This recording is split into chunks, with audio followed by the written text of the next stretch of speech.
Hi everyone. Today I want to talk to you a little bit about adjusting your rein length smoothly without disrupting your balance or the horse's balance.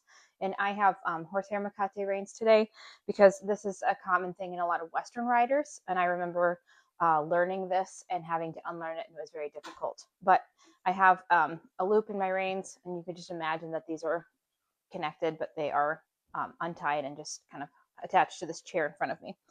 But a lot of Western riders, when they adjust their reins, will jump down the reins because it's a very quick way to do it. But it's a very disruptive way to the horse, and it actually creates a lot of wobble and bobble in the horse's face. And so, if you are looking to create a horse who is very smooth, very responsive, very trusting in the aids, and very soft, then it actually creates this big slap in the face. So it's kind of counterintuitive. It's kind of contradictory to the training that you're working toward, where the horse responds to the lightest signal.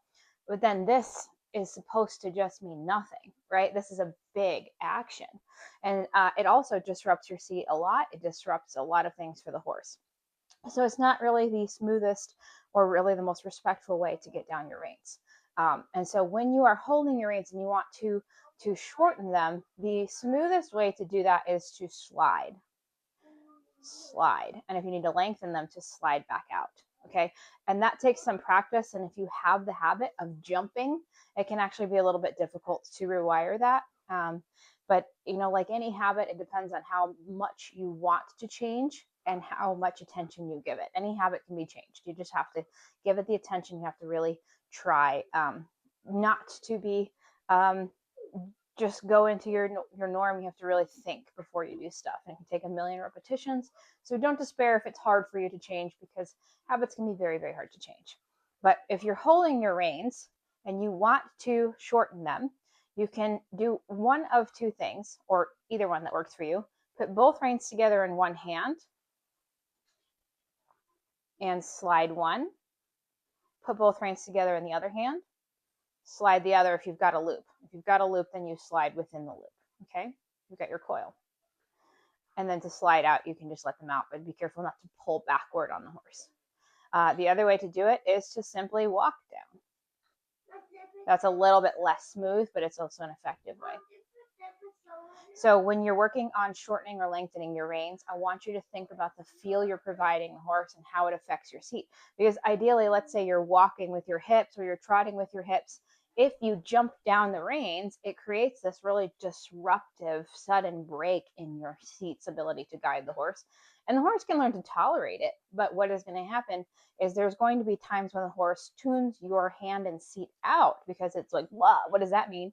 And that's not really what we want. We want the horse to tune in more. We want our messaging to be clear and effective. And if you're riding one-handed, then you can just take the extra coil and slide down or push out. You can just take the extra tail here, slide down and slide out, and that really helps your seat. And I know that a lot of Western riding is for the intent of doing a job, and so you have a lot of stuff the horse needs to ignore and a lot of stuff in your seat that you are not going to be able to control. Like if you have to open a gate, you're not going to be perfect in your seat. You're going to lean over, right? But we can still be respectful to the horse and offer a feel that is not disruptive and doesn't feel like them being slapped in the face. And if you think about it, how do you get the horse to back up on the lead rope? A lot of us are going to wiggle the lead rope or something like this, right? Well, then that stands to reason. If you're on the horse and you jump down your rope, what is that supposed to mean to the horse?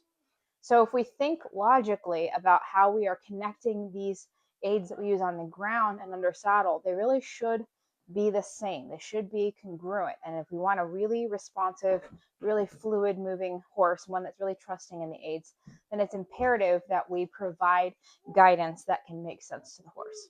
So when you go to shorten your reins today, I want you to think about the feel that you provide and what it means to the horse as you do it.